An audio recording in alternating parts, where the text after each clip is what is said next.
Well, she's provided the beats for some of the greatest musicians of our time, but none more famous than dear and missed Prince. And I'm talking about the incredible Sheila E. Have a look at this. Gloria Estefan to Lionel Richie, she's been hailed as one of the greatest performers in the world, but it's her work with the late, great Prince that skyrocketed her to fame. She first joined forces with him during the Purple Rain sessions.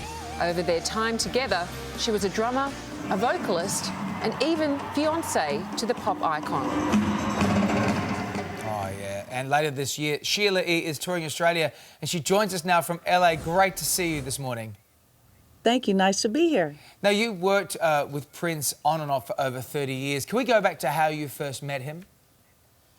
I first met him in Oakland, California, in the Bay Area, which is where I was born and raised. And he came there to do his first record. He loved being around the Bay Area where people like Carlos Santana, Sly and the Family Stone, different artists like that were making records in the Bay Area. So he wanted to record at that studio. I met him during one of his performances and went backstage, said hello, and we became friends. Sheila, you dated for a time in the 80s, and Prince actually proposed to you on stage during a concert. Tell us about that.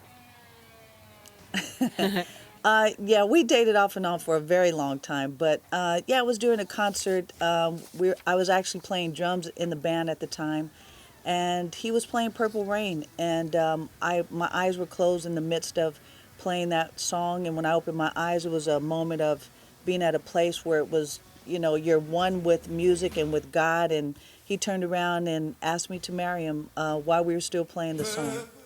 Wow. And was that like, did you take that on face value? Did that feel like a real proposal? You were just saying what an amazing moment that was, or did you feel like that was just in the moment? Oh, no, it was real. So you were engaged? Real. Oh, yeah, yeah. Wow. Because I mean, we just didn't tell anyone. We didn't tell anyone. Right. I mean, because he was so instrumental to getting you out there too, and he was for a lot of other people. I mean, Prince had so many other artists that he wrote for, including the Bangles and yourself, you know, Martika. How important was he in your solo career? He was very important. The cool thing about him and I is we met because of music, and he was a big fan of mine. At the time, I was touring already and playing with a lot of different big stars at that time, and he wanted to meet me, and just as much as I wanted to meet him. He was just starting, and no one knew him, so he said, "I've been following your career. I'm a fan, and you know, I'd like to, you know, let's jam together, whatever." So that's how we kind of became friends, and you know, growing up, being together for so long, you know, we influenced each other with different types of music. He loved my dad's band, playing Latin jazz music, and at the same time being together and influencing each other. I don't know, we challenged each other a lot, and I think that was the basis of the... Yeah, absolutely. Sheila, we are, of course, huge fans of your own solo career. Let's take a look at one of our favourites. You co-wrote that with Prince. You can hear him in the background on the track. What made him a great songwriter, in your opinion? Oh, my God. He's so incredible. The way he told stories and the things that he said were things that we can relate to now in life that he wrote 20, 30 years ago. I think his lyrics are one of the most amazing, as far as songwriters, the most amazing lyrics that I've heard in one artist at one time. I've been going through his catalog in the last couple of months, and I'm just overwhelmed. I'm looking at his lyrics now differently than I did 20, 30 years ago.